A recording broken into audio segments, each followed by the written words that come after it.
fans of Gloria Romero. Yes, so ano po yung fondest memory niyo kay Miss Gloria Romero? So much.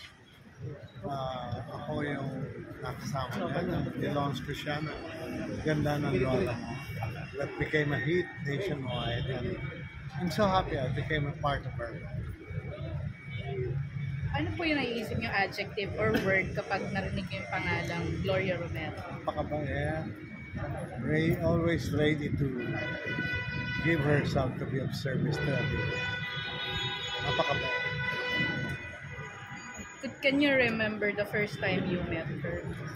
The first time I met her, when I was encouraging her to do the Gandang Lola, she was kind of hesitant because she was already old.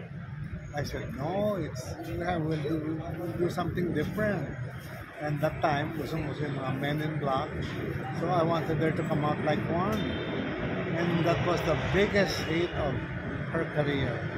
And she said that was the second coming of her acting life.